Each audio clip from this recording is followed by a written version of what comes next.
The scene opens in the suffocating silence of a lavish yet oppressive room. At the center stands Gu Sin. She remains frozen, shoulders heaving with ragged breaths. Pure, undiluted horror and disbelief swirl in her eyes as she stares at her own palms, still burning from the blow she just delivered. In this moment, the terrible truth crashes over her. She is no longer the author. She has become a character trapped inside her own nightmare. At her feet, curled on the cold floor, is Mang Nian. We see her from behind, fragile shoulders trembling beneath the thin fabric of her dress, long dark hair spilled across the carpet like spilled ink, hiding her face. She looks like a broken doll that has just been carelessly tossed aside. Gu Sin takes one uncertain step backward. Her face twists with regret. She knows exactly what kind of monster she created in this story. Desperation flashes in her eyes. She wants to fix everything. Slowly, almost afraid to touch her, she reaches out with a shaking hand toward her sister. Her fingers hover just inches from Mang Nian's shoulder. She wants to call her name, to apologize, to pull her up from her knees. But right then, the camera cuts to a tight close-up of Mang Nian's face. She slowly lifts her head. Strands of hair slide down her cheeks, revealing a face that should be streaked with tears. There are none. Instead, her wide-open eyes burn with a feverish, terrifying gleam. Inch by inch, a blissful, almost ecstatic smile blooms across her lips. She is not afraid. She is enjoying this. Mang Nian suddenly catches Gu Sin's hand. Her fingers clamp around her sister's wrist, not to push her away, but to pull her closer. She presses her cheek against Gu Sin's palm, closes her eyes, and lets out a soft, barely audible sigh that sounds disturbingly like a purr. A visible shiver runs through her entire body. "Sister." Her voice is low, thick with a lazy, almost intimate rasp. "Why did you stop? Your gaze, it became so gentle. That hurts me far more than any blow you could give me." Gu Sin freezes. Her pupils shrink to pinpricks. She watches in horror as Mang Nian willingly bares her neck, greedily drinking in every movement her sister makes. In that instant, the horrifying truth sinks in. Mang Nian is not a victim waiting to be saved. She is a Yandere who has found her twisted ideal in Gu Sin's cruelty. And now that Gu Sin is trying to show kindness, it only fuels the madness burning in her sister's eyes. Mang Nian looks up at her from the floor, her gaze filled with absolute slavish devotion mixed with a terrifying hunger to possess. "Please, go back to the way you were before. Don't take this pleasure away from me. Punish me until I can feel nothing, nothing except you." The chapter ends on a single chilling frame. Gu Sin desperately trying to yank her hand free, but Mang Nian's grip is iron. She is not locked in this room with her victim. She is trapped with her future tormentor, one who has already fallen madly in love with her own chains. Gu Sin froze. Her hand was still trapped in Mang Nian's slender fingers. She could feel her own body trembling with tiny, uncontrollable shivers, while the girl on the floor seemed unnaturally calm. Between them hung a heavy, sticky silence. Mang Nian rose slowly, never breaking eye contact. Every movement was fluid and predatory, as if she were stalking prey she had long ago claimed as her own. She closed the distance so abruptly that Gu Sin had to press her back against the edge of the table. The camera cuts to a tight close-up of Mang Nian's face. Her pupils were blown wide, burning with a feverish, almost manic gleam. She didn't look like a victim. She looked like someone who had finally received the one thing she had craved for years. "Why did you go quiet, sister?"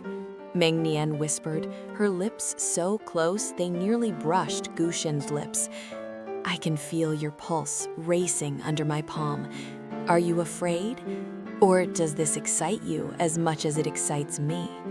Gu Xin tried to look away, her breathing fractured. She wanted to shove her back, but her arms felt like lead. Meanwhile, Meng Nian's fingertips trailed lightly down her forearm, leaving a trail of goosebumps in their wake. Suddenly, Meng Nian caught Gu Xin's hand and pressed it firmly against her own throat. She squeezed gently, forcing her sister's fingers to tighten around her neck. A blissful, almost pained smile spread across her face. Her lashes fluttered with pure ecstasy. Come on, show me that rage I fell in love with. If you stop hating me, what am I to you then? Nothing? Gu Xin was struck with horror as the realization hit her. Her attempt at kindness was the cruelest insult she could have given Meng Nian. In this twisted world, Meng Nian only felt alive through pain and the attention she received from abuse. To her, Gu Xin's anger was the only proof she existed at all. Gu Xin shoved her away violently. Meng Nian flew backward, slamming her shoulder into the wall. Instead of a cry of pain, a soft, deranged laugh echoed through the room. She slid down the wall to the floor, hiding her face behind her hair, but her shoulders shook with unmistakable pleasure. There she is, my real sister, Meng Nian whispered, gazing up at her through the dark strands. Please, don't change. Never.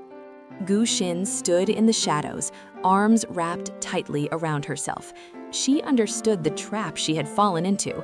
Every kind word she spoke only shattered Meng Nian's mind further. To survive, she would now have to play the monster her sister adored so deeply. Gu Xin stood frozen in the middle of the room, unable to move. The air still vibrated with Meng Nian's deranged laughter. She stared at her own trembling fingers, the same ones that had just shoved her sister away. She wanted to run, to escape this room entirely, but Meng Nian's gaze, piercing through the tangle of dark hair, pinned her to the floor like invisible chains. Meng Nian rose slowly, palms sliding up the cold wall for support. She never once looked away from Gu Xin. The former submission in her eyes was gone. Something possessive and commanding had awakened in its place.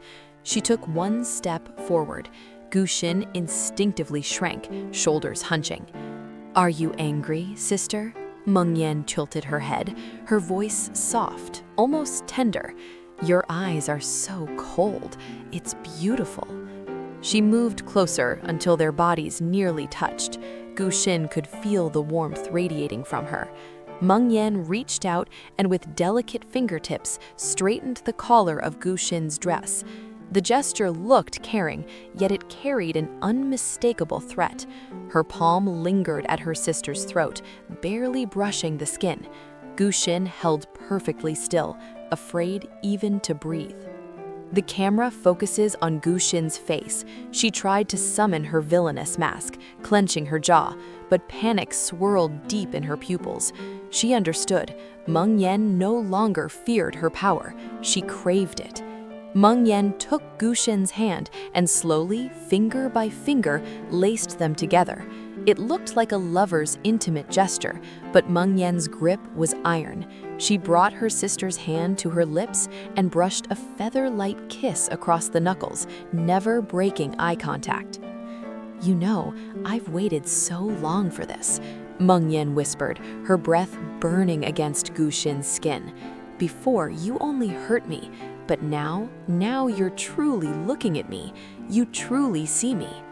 Gu Xin ripped her hand away, her face twisting with disgust and terror. She spun on her heel and strode toward the door, almost breaking into a run. She flung it open, burst into the corridor, and slammed her back against it, gasping for air. In the heavy silence of the house, she could hear Meng Nian softly humming a quiet melody from inside the empty room.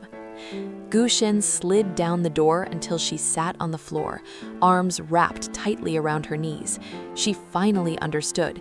The game had changed. She was no longer the hunter. Meng Nian was. And the most terrifying part was that the only way to keep this victim at a distance was to keep playing the monster she herself had once created.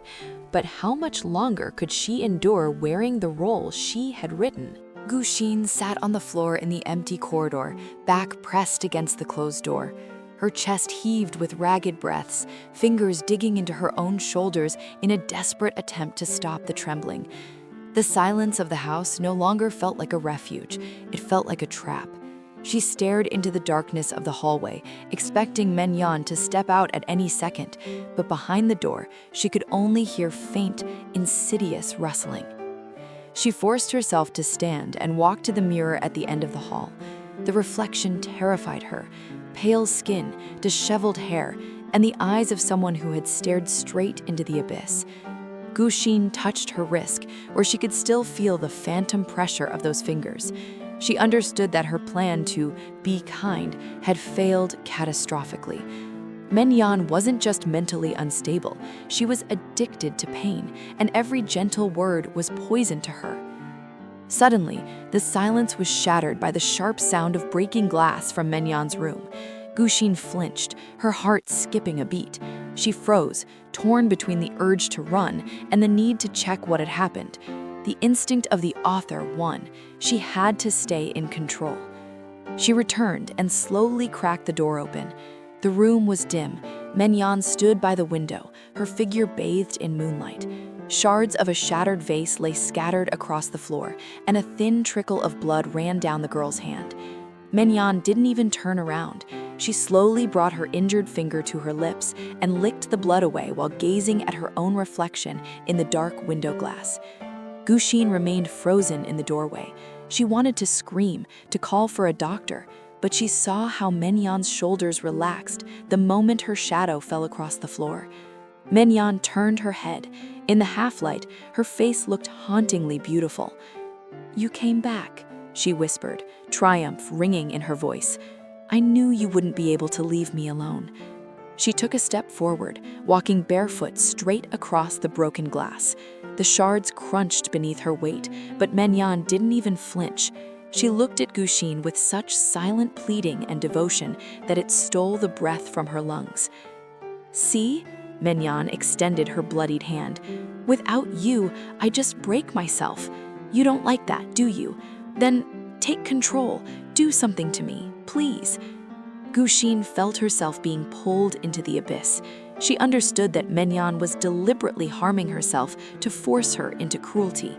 This wasn't mere madness, it was calculated, exquisite blackmail. And now Guxin stood before an impossible choice: watch her sister destroy herself or become the monster the girl so desperately longed for.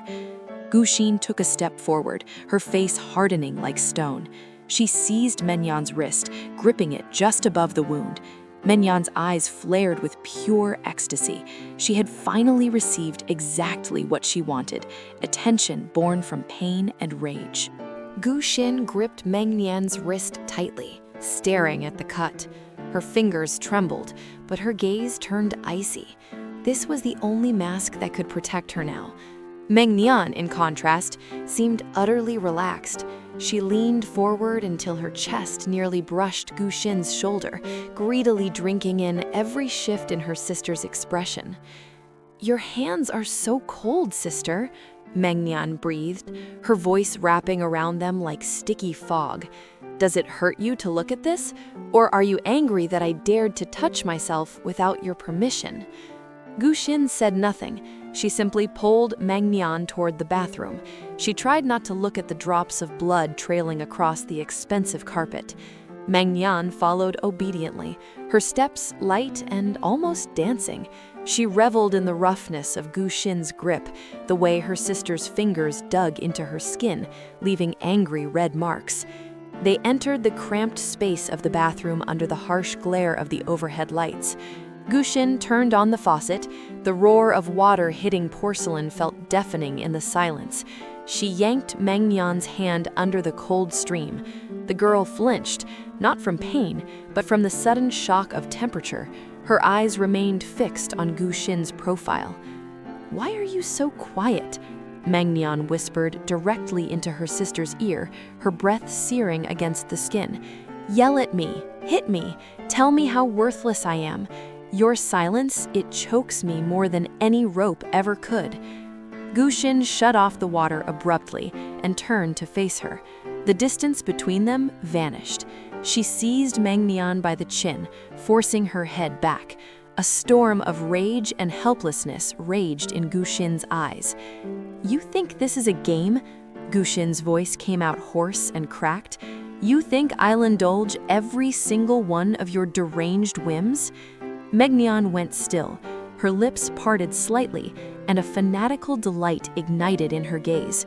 Slowly, she lifted her own hands and covered Guxin's, the ones still gripping her face. She didn't try to pull away. She only pressed closer, eyes fluttering shut. "You already are indulging me," Mangnian exhaled. "You're here. You're touching me. You're looking at me like I'm the only thing that exists in this world, and that's all I've ever needed." Guxin shoved her away violently and backed toward the door. She watched as Mangnian remained by the sink, gently rubbing her reddened chin with a tenderness that made it look like a caress. Guxin understood. She had lost this round. Mangnian had learned her weaknesses and now would use them to wring every drop of emotion from her sister. She stepped into the corridor, feeling the walls of the house slowly closing in around her. She had created this creature, and now that creature intended to devour its creator, inch by agonizing inch. Guxin bursts into her room and slams the door shut with a thunderous bang, locking every bolt and chain. She presses her forehead against the cool wood, trying to steady her pounding heart. Mangnian's insidious whisper still rings in her ears. The entire house now feels like a living organism, watching her with 1,000 invisible eyes. She realizes that staying here means willingly walking into the jaws of the beast she herself gave teeth to. She rushes to the wardrobe, frantically throwing clothes aside. She has to leave, right now. It doesn't matter where, to a hotel, to acquaintances, or simply out onto the street, as long as it's far from this maddening adoration. She grabs a travel bag and begins shoving clothes inside without care for neatness. Her movements are sharp and jerky. She keeps glancing at the door, expecting the handle to turn at any moment. Suddenly, she freezes. A faint, almost imperceptible scraping comes from the keyhole. Guxin holds her breath, eyes locked on the metal handle. It slowly, smoothly lowers. Someone outside is testing whether the door is locked. "Sister, are you going somewhere?" Mangnian's voice from the other side sounds terrifyingly calm, almost casual. Guxin doesn't answer. She presses herself into the corner of the room, clutching the collar of her coat. The scraping outside gives way to a soft rustle, as if Mangnian has slid down to sit on the floor, right there in the corridor. "You won't be able to leave," the voice continues in a silken murmur. "You wrote this world yourself. You made it so that outside this house, I have nothing. And now you want to take both me and yourself away? That's unfair." A chill races down Guxin's spine. She watches as a thin sheet of paper is slid under the door. She approaches slowly and picks it up. It's a page from her own draft manuscript, covered in red ink corrections. Across her text, in large, uneven letters, the same word is scrawled over and over: "Stay." She drops the paper as if it burns. Panic engulfs her completely. She understands that Mangnian is not just a deranged fan. She is a part of this reality that refuses to let her author go. Guxin runs to the window, flinging it open, letting the night's chill flood the room. But the drop from the second floor and the sharp spikes of the fence below make her recoil. "If you walk out that door," Mangnian's voice grows quieter, taking on a sinister, vibrating edge. "I can't promise what I'll do to myself. You don't want your story to end so soon, do you?" Guxin collapses on the bed, covering her face with her hands. She is cornered. Every step toward freedom turns into a new threat of self-destruction from her sister. She looks at the half-packed bag, at the open window, then back at the door behind which her most terrifying creation waits. Gu-shin sits on the edge of the bed, staring at the locked door as though it might dissolve at any second. The whispering behind the wall has stopped, but this silence is even terrifying. She knows Meng Yan hasn't left. She is waiting for her sister to break. Gu-shin slowly rises and walks to the door. She reaches for the lock, but freezes a few centimeters away. One thought pulses in her mind. If she opens this door, she admits defeat. She will become a prisoner in her own house. But if she stays inside, Meng Yan really might do something to herself, and that weight Gu-shin cannot bear. The click of the lock cuts through the silence like a gunshot. Gu-shin slowly opens the door. Meng Yan is indeed sitting on the floor, back against the opposite wall of the corridor. Her knees are drawn up to her chin, and her gaze is lost in the void. When she sees Gu-shin, she doesn't leap up or rush toward her. She simply lifts her head slowly, and on her face appears such deep, genuine sorrow that for a second Gu-shin forgets her own fear. "You opened it after all," Meng Yan says quietly. Her voice has lost its former venom. Now it carries only exhaustion. "I thought you would let me die right here, outside your door." Gu-shin steps into the corridor and crouches in front of her. She wants to look strict and dominant, but her hand moves of its own accord toward Meng Yan. She brushes a tangled strand of hair from her forehead. The girl's skin is ice cold. "Why are you doing this?" Gu-shin asks, her voice trembling with suppressed emotion. "Why are you breaking both of us?" Meng Yan suddenly catches her hand and presses Gu-shin's palm to her own cheek. She closes her eyes and a shadow of bliss crosses her face. "Because it's the only way I can feel alive. When you're angry, when you're afraid, when you look at me with hatred, in those moments I know I exist for you. Without that, I'm just a line in your book that can be erased." Gu-shin looks into those empty, adoring eyes and understands. She created this hunger herself. She wrote Meng Yan as a character whose entire existence revolves around pain, and now that character demands her share of reality. Meng Yan leans forward, closing the distance to mere centimeters. She stares straight into Gu-shin's pupils as if trying to read her thoughts. "Don't leave," she pleads, and that frightening, steely note returns to her voice. "Stay with me. Be my villainess, my sister, my executioner, anything. Just don't leave me in this silence." Gu-shin feels her will finally shatter. She cannot leave, not because chains hold her, but because she has become part of this madness herself. Slowly, Gu-shin wraps her arms around Meng Yan, pressing her head to her shoulder. Meng Yan clings to her clothes with desperate strength, her knuckles whitening. She has won. Once again, she has forced Gu-shin to play by her rules. Gu-sin sits on the edge of the bed, staring blankly at one point. The room is filled with half-darkness, pierced only by the dim light spilling in from the corridor. Meng Yan hasn't left.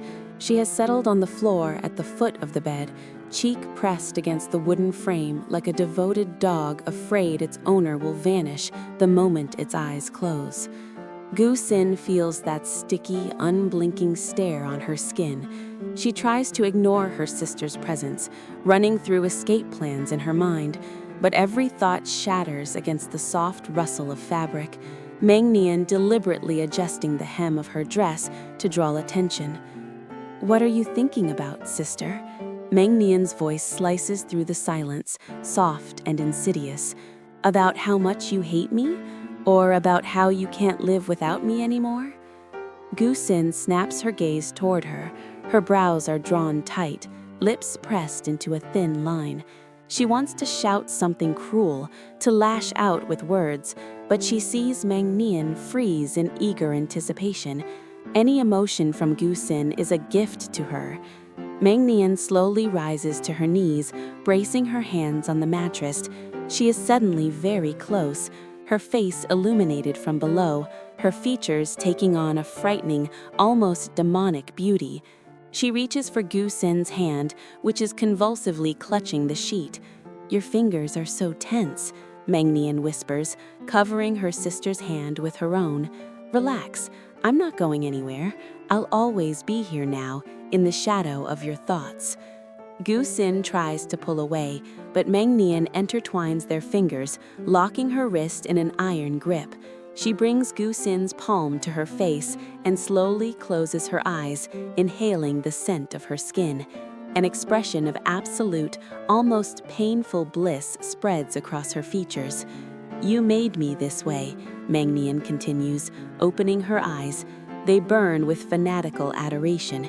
"You gave me this thirst, and now you're afraid of what you yourself created. How ironic." Gusin feels a lump rise in her throat. She looks at this fragile creature and understands that beneath the apparent weakness lies a steel will capable of grinding her life to dust. Mangnian is no longer just a character. She is her own personal sin made flesh. Mangnian leans even closer until their foreheads nearly touch. She stares straight into Gusin's pupils, forcing her to see her own reflection in the abyss of those eyes. "Look at me," she commands in a quiet, vibrating voice. "Not at the villainess in your head. Look at the one who's ready to burn for a single one of your glances. Haven't I earned at least a drop of your honest rage?" Gusin feels her self-control cracking. She seizes Mangnian by the shoulders, fingers digging in hard enough to bruise, and yanks her forward. Gusin pulls Mangnian to her in one sharp motion, fingers sinking into her shoulders. She wants to shake her, to scream, to silence that insidious voice, but Mangnian simply goes limp in her grasp, yielding to every movement. Her head falls back, baring her vulnerable throat, while that same triumphant smile lingers on her lips. "Yes, just like that," Mingnian exhales, her voice trembling with delight. "Your hands, they finally belong to me, not to the book, not to the plot, only to me." Gusin looks down at her, breath scorching Mingnian's face. Rage and paralyzing despair storm in her eyes. She understands that every forceful movement, every rough grip, is exactly what feeds Mingnian. She is feeding this monster with her own aggression, and she can no longer stop.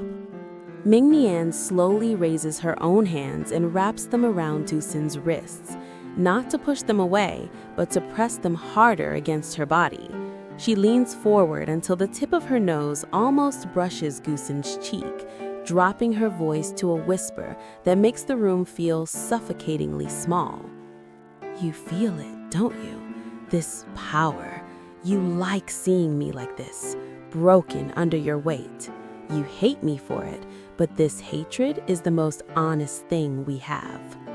Gusin releases her abruptly, as if burned, and scrambles backward off the bed. She retreats to the window, clutching the sill.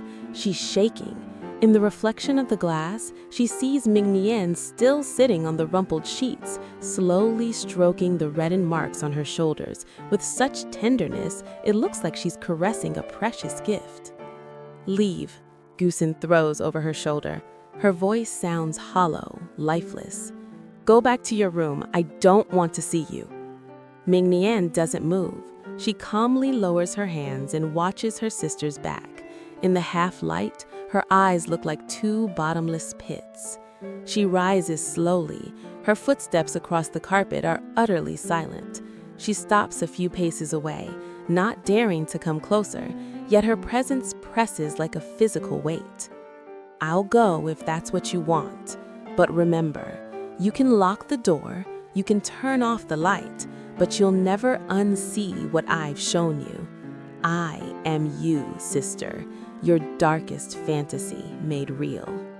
She turns and walks toward the exit. At the threshold, she pauses for a second, glancing back. Moonlight falls across her face, turning it into a porcelain mask. She gives a short nod, as if saying goodbye until the next act of their shared drama, and leaves, softly closing the door behind her. Gu-sin is alone again. She presses her forehead to the cold glass, listening as footsteps fade through the empty house. She knows tomorrow it will all repeat. She knows the trap snapped shut the moment she decided to fix her story. Now the story is writing her.